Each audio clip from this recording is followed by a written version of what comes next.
تريليون دولار.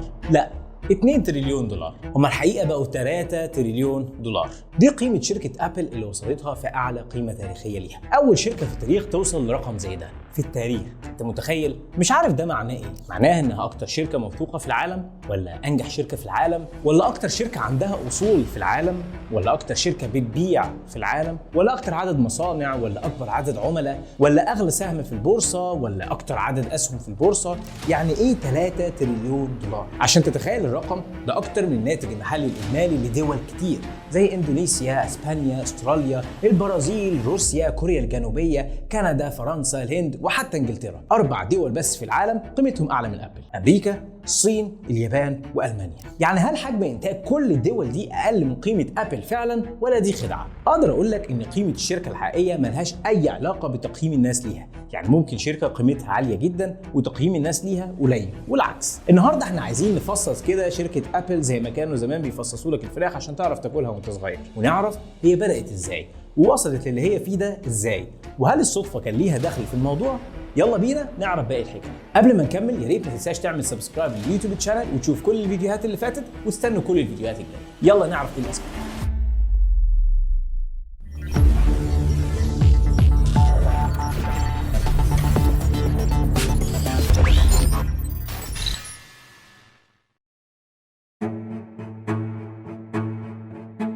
فكرة الكمبيوتر دي مش حاجة حديثة قوي، إنما مفهوم الكمبيوتر ده بدأ من حوالي سنة 1800 وشوية، وكان مقصود بيه اسمه تحديدا كمبيوتر، يعني حاجة بتعمل كومبيوتيشن، يعني تجمع وتطرح وحاجات كده بيعملها الآلة الحاسبة أو الكالكليتر بالظبط. ما كانش مقصود بيه إنه يوصل للي احنا فيه دلوقتي خالص، لحد سنة 1930 لما جه كونراد زوس وعمل كمبيوتر اسمه Z1. طبعا مش عايز اقول لك حجم Z1 ده كان قد ايه، وكان بيجمع وبيطرح بس على فكره، بس بسرعه. وسنه 1941 نفس المهندس عمل كمبيوتر Z3، وده كان تقريبا اول ديجيتال كمبيوتر اللي للاسف تم تدميره في الحرب العالميه الثانيه. بس الراجل ما يقسش، سنه 1950 عمل اول كوميرشال ديجيتال كمبيوتر، يعني حاجه كده للاند يوزر، حاجه نقدر نستخدمها كلنا وحجمها صغير، تقريبا تقدر تحطه في جنينه الفيلا بتاعتك. بس الراجل بصراحه كان يشكر، وعلى فكره هو مهندس مدني، سيفل انجينير، وهنا تحيه لكل المهندسين اللي بيحطوا مناخيرهم في اي حاجه. وجينا لسنه 55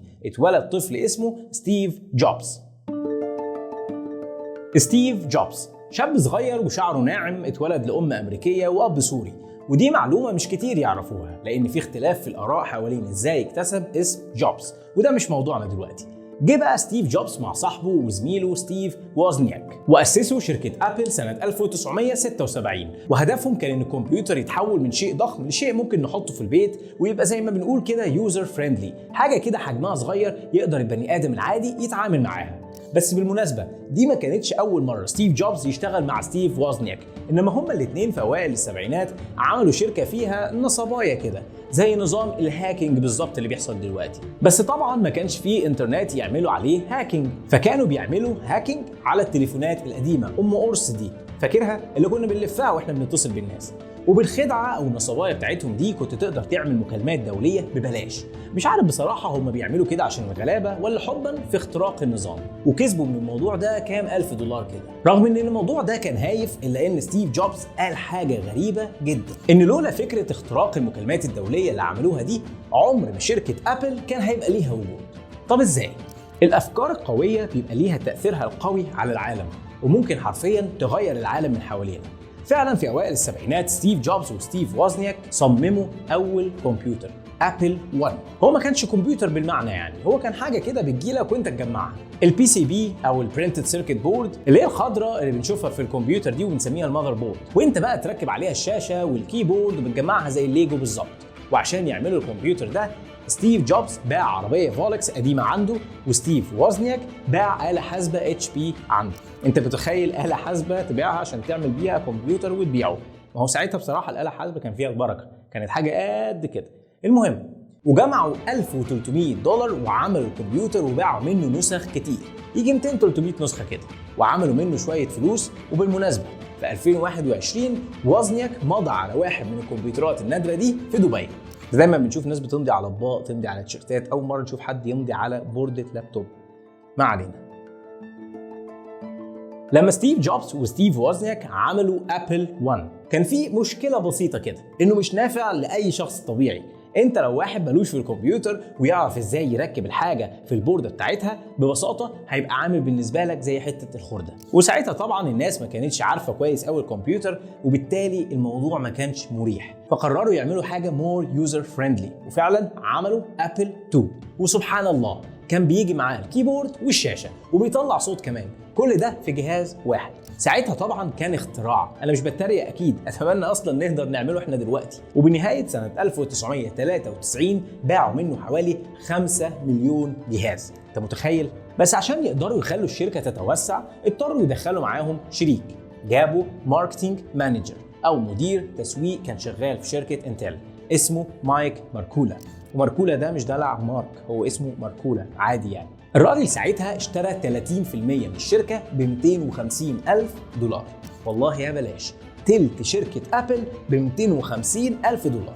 بس طبعا أبل ما كانتش هي أبل بتاعت النهاردة، بس كان قايم بدور الانجل انفستور يعني، أو المستثمر اللي بيجي الشركة في البداية ويحط فلوسه ومجهوده فيها. بس ما يغركش بقى دور الملايكة ده، الراجل دوره كان خطير، وخصوصا على ستيف جوبز نفسه.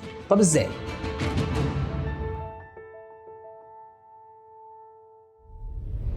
مايك ماركولا، الراجل اللي بقى السي او او المدير التنفيذي لشركه ابل. الراجل ده عمل ملايين من الستوك اوبشنز اللي خدها لما كان شغال في شركه انتل، وخلته يبقى مليونير ويقدر يحقق استقلال مالي بدري، ويستقيل وهو عنده 33 سنه.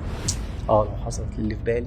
وكان بعدها بقى بيعمل خدمه استشارات او كونسلتنسي لشركات ناشئه، وبيساعدهم يكتبوا بزنس بلانز وغيره. وبالمناسبه الراجل ما كانش مجرد مستثمر، انما هو كان كمان بيدخل في الشغل التكنيكال او الشغل التقني اللي في الشركه. الراجل كتب بنفسه برامج كتير لابل 2، وكان بيتا تيستر او بيختبر يعني الهاردوير والسوفت وير بتاع ابل، وده عايز واحد فاهم هو بيعمل ايه. وكان من الناس اللي اشتغلت في برمجه ابل 3 اللي ما نجحش قوي، بس اللي عايز اقوله ان ده واحد استثمر في حاجه هو فاهمها، فقدر يكون جزء كبير من نجاحها، وقدر يعرف قيمتها في وقت مش كتير من الناس كانوا باصين او مهتمين بابل. بس الراجل لما كان بيساعدهم في البيزنس بلان لقى ان ب 142,000 دولار الشركه هتحقق كاش فلو بوزيتيف في خلال 9 شهور، يعني اللي داخل اكتر من اللي خارج، يعني ببساطه هيبداوا يعملوا ارباح، ودي مده قصيره جدا جدا على شركه بالحجم ده. وساعتها اقتنع ان الشركه دي هتبقى واحده من الفورتشن 500 كومبانيز، يعني واحده من اكبر 500 شركه في امريكا في اقل من 5 سنين، وقرر انه يمسك في الفرصه وما يفوتهاش. تخيل بقى انك تأسس شركه وتتعب فيها وتبقى انت واحد من 2 هم صحاب الفكره، وبعدها تجيب واحد معاك عشان انت محتاج تتوسع ومحتاج حد يدير الشركه معاك، وبعدها يبقى رئيس مجلس اداره الشركه، وفجاه مجلس الاداره ده يطردك من الشركه، يخليك تطلع بره مجلس الاداره وما يبقاش ليك اي قرار وتسيب الشركه خالص. ده اللي حصل مع ستيف جوبز بالظبط، وده نتيجه اختلاف وجهات النظر وصل لعمل تصويت على طلوع ستيف جوبز من اداره ابل، والتصويت اتوافق عليه سنه 85. انت طبعا ممكن تستغرب ازاي ستيف جوبز مدير الشركه ومؤسسها يترفض كده. اقول لك ان عمره ما كان مدير ابل لحد سنه 97. تعالوا نفكر كده بالعقل. ستيف جوبز لما أسس أبل كان عنده 21 سنة، يا دوبك يعني لسه مطلع رخصة. ساعتها كان في شك إنه يقدر يدير شركة بمالتي مليون دولار، ساعتها يعني كانت لسه شركة صغيرة وبتتكلم في ملايين. فجه راجل كبير وحكيم اسمه مايكل سكوت. لا لا لا لا، مش ده خالص، ده مش حكيم أبدا. No God please no no. والله مسلسل جامد جدا، يعني أنا بحب جدا جدا جدا مسلسل أوفيس، ويعني لازم كده بالليل واحد يشوف له حلقة ويفصل بيها، اتمنى الناس تشوفه. فجه راجل كبير وحكيم اسمه مايكل سكوت. ايوه هو ده الراجل ده، كان اول سي او لشركه ابل او مدير تنفيذي لشركه ابل. بس احنا قلنا من شويه ان اللي رفض ستيف جوبز كان ستيف جوبز هو اللي عينه بنفسه، بس ستيف جوبز مش هو اللي عين مايكل سكوت. امال انا كنت اقصد مين؟ هنوضحها اكتر كمان شويه.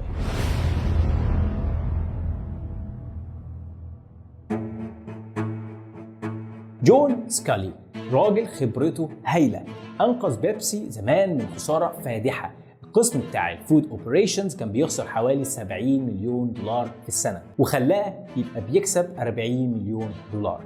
وهو كان السبب في ان بيبسي تبدا تعمل الازازه ال 2 لتر بتاعت زمان دي اللي انا ياما وقعت مني وكسرت وانا صغير. واحد بقى بالنجاح ده جاله ستيف جوبز وعرض عليه يبقى المدير التنفيذي لشركه ابل. الراجل طبعا ما كانش مرحب بالفكره قوي، ايه ابل دي؟ ومين العيل اللي جاي يكلمني ده؟ بس ساعتها ستيف جوبز قال له do you wanna sell sugar to water for the rest of your life or do you wanna come with me and change the world؟ يعني بالعربي كده، عايز تفضل طول عمرك تبيع ميه بسكر ولا عايز تيجي معايا ونغير العالم؟ بس طبعا هو ممكن ستيف جوبز يكون بيقول اي كلام برضه على فكره، بس الراجل اقتنع وبقى سي او لشركه ابل سنه 1983. الشركه وقتها كانت بتعاني وستيف جوبز كان عنده افكار تكنيكال وفنيه قويه جدا، بس تنفيذها مكلف جدا وبيعمل برودكتس غالبا محدش عايز يشتريها، زي مثلا كمبيوتر ليزا اللي كان بيكلف $10,000 لوحده، وهنبقى نتكلم عنه كمان شويه. بعدها ابل عملت ماكنتوش واللي كان جامع الحلو من ليزا على الحلو من ابل 2، بس هنا الخلاف بدأ يظهر. ستيف جوبز كان عايز يبيعه ب $2,000 واللي هيخليه سعر منافس، بس السي او اختلف معاه وقال له لا، هنبيعه ب $2,500. ساعتها مجلس الإدارة وافق على البرايسنج اللي حدده السي او وحصل الخلاف. بالنسبة لهم ستيف جوبز ده واحد عامل نفسه فاهم وبيجيب أفكار مجنونة بتكلف الشركة فلوس بس ومش بيجيب أرباح. حتى أبل 2 اللي كان ناجح ما كانتش فكرته هو، ده كان فكرة شريكه ستيف ووزنياك. بدأت الشركة تقلل من صلاحيات ستيف جوبز وتحطه على جنب، وهو عارف كده فحاول يعمل انقلاب على الإدارة، بس كان الوقت فات واتعمل اجتماع طارئ لمجلس الإدارة، وساعتها ستيف جوبز غلط وسألهم يفضلوا مين يدير الشركة، ويا ريته ما قال السؤال ده. راحوا كلهم اختاروا جون سكالي، يعني ما حدش رفض ستيف جوبز، بس هو خدها من قصرها ومشي لما حس ان ما بقاش ليه اي لازمه لما خيرهم مين يدير الشركه، ويا ريته ما سأل. لو تفتكروا قبل كده قلنا ان في كمبيوتر عملته ابل اسمه ليزا، واللي ستيف جوبز كان بيقول انه اختصار Local Integrated System Architecture، بس في الاخر الراجل اعترف ان الايه ان كان بيقول اي كلام، وانه كان مسمي الكمبيوتر على اسم بنته ليزا. الكمبيوتر ده بقى اتباع منه 10,000 جهاز بس على مدار سنتين، وكان من افكار ستيف جوبز اللي فشلت. ما هو يا جماعه عادي، مش لازم يعني تكون بتنقط ابداع في كل حاجه بتقولها عشان تبقى ناجح، ممكن تفشل كتير. نرجع لموضوعنا. تقريبا ستيف جوبز كان داعي على ابل لما مشي وسابها حالها باظ وبقت عماله تتبدل كل شويه مدير، والماركت شير او حصتها من السوق بتاعت ابل قعدت تنزل من 16% لحد وصلت ل 4%، وفي سنه 97 كانوا خسرانين $1 مليار. انت متخيل الرقم؟ وكانوا تقريبا داخلين على مرحله الافلاس. وهنا كان الوقت المناسب للكامباك بتاعت عم ستيف جوبز، جاي ينقذ شركه من الغرق بعد ما كان هو اوريدي عمل شركتين صغيرين حلوين ونجحهم وطلع بيهم السما، منهم نكست اللي ابل قررت تشتريها ب $400 مليون وتجيب عبد الملك زرزور يبقى هو السي او، اقصد ستيف جوبز. تفتكر مايكروسوفت هي اللي ليها الفضل في وصول ابل اللي هي فيه دلوقتي؟ مايكروسوفت، احنا بنتكلم في ابل، ايه اللي حصل يعني؟ استنى بس. سنة 97 لما كانت ابل في اضعف اوقاتها عملت شراكة مع مايكروسوفت، او نقدر نقول هدنة.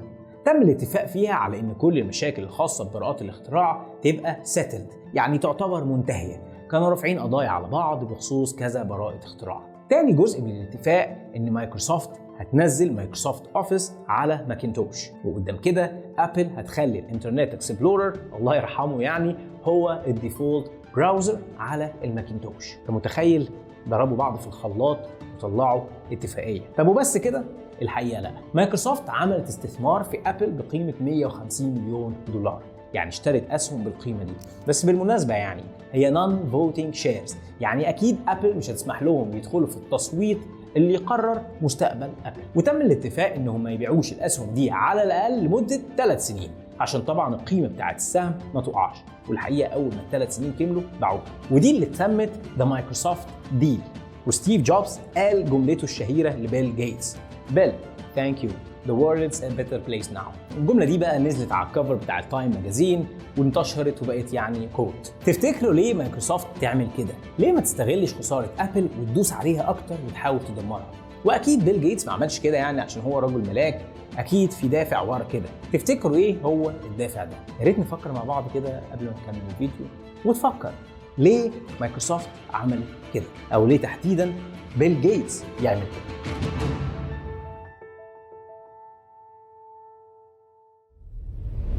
من الحاجات اللي ستيف جوبز عملها اول لما رجع ابل انه لغى ابل لايسنسنج، اللي فيها كانت ابل بتسمح للشركات انها تنزل الاوبريتنج سيستم بتاع ابل على اجهزه الكمبيوتر اللي بيبيعوها، وهو ده يساعد يعني في انتشار ابل ويجيب لهم شويه فلوس. بس ده كان مشكله كبيره قوي على ابل، لان الكمبيوترات التانية دي كانت بتتباع بسعر ارخص من ابل، فالناس كانت بتشتريها ويا فرحه ابل بفلوس اللايسنس، وده طبعا اللي ادى لنزول الماركت شير بتاع ابل زي ما قلنا قبل كده. يعني انا ليه كمستهلك اشتري جهاز غالي في حين ان انا ممكن اشتريه رخيص وعليه نفس الاوبريتنج سيستم؟ ستيف جوبز مش بس وقف اللايسنسنج، انما كمان اشترى شركه كبيره من اللي كانوا بياخدوا الاوبريتنج سيستم بتاعهم ويحطوه على اجهزتهم، وهي شركه باور كومبيوتنج، والديل دي كانت ب 100 مليون دولار. وفي النهايه ابل لغت منتجات وبرودكتس كتيره قوي عشان تعرف تركز على المهم، زي شركات كتير قوي من اللي اتكلمنا عنها قبل كده ما عملت. وده عرفنا ان ده درس مهم جدا للشركات، انها كتير بتتوسع من غير ما تعمل حساب للنتائج العكسيه للتوسع ده. ابل لغت حوالي 70% من منتجاتها، انت متخيل كان بيبيع حاجات قد ايه؟ وده اللي بيسموه رينج اركيتكتشر، ممكن نبقى نتكلم عنه بعدين ان شاء الله. بس يا ترى كانت ايه نتيجه كل اللي عمله ستيف جوبز ده؟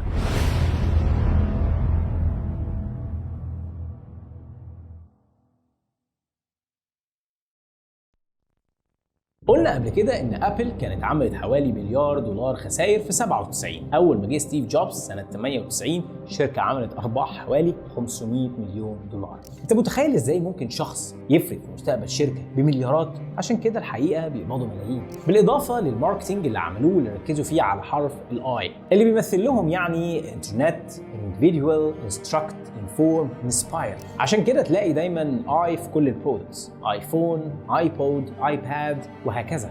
وكلنا شفنا ان منتجات ابل خرجت من نطاق الكمبيوتر وراحت في حته تانية خالص. شفنا الايبود اللي بدا سنه 2001، والايفون اللي بدا في 2007، والايباد اللي بدا في 2010، والابل واتش اللي بدات في 2014. وده خلى مبيعات ابل توصل ل 350 مليار دولار في 2020، وغيروا اسم ابل من ابل كمبيوترز لابل. وقبل وفاه ستيف جوبز باسابيع بسيطه ساب اداره الشركه لتيم كوك اللي مسكها من سنه 2011 حتى وقتنا هذا، اللي يعني ما نقدرش نقول انه افضل حد مسك ابل، لان في مآخذ كتير عليه من ناحيه الانوفيشن والابداع والتطوير، وان منتجاتهم خلاص بقت تكراريه. يا ريت تقولوا لي رايكم، وقريب قوي ان شاء الله هنتكلم اكتر عن الشركه من الناحيه الماليه وكسهم في البورصه. ويا ريت لو عايزين تعرفوا معلومات اكتر عن شركه ابل وازاي الفرص الاستثماريه اللي ممكن نستفيد فعلا من شركه كبيره زي دي تسالوني في التعليقات. سلام. يعني بتجمح يعني واحده من اكبر 500 شركه اوفيس مايكل سكوت. وهنا جه واحد صاحبنا ينادي ويقول انا صح ممكن end of text. وهنا كان الوقت المناسب للكامباك بتاعت عم ستيف جوبز، جاي ينقذ شركه نكست اللي ابل قررت تشتري بيها. وستيف جوبز قال جملته الشهيره لبيل جيتس: بيل thank you, the world is a better place now. هو كلمه في التليفون مش عارف. وستيف جوبز قال جملته الشهيره لبيل جيتس: بيل thank you, the world is a better place now. شاكرين يا معلم.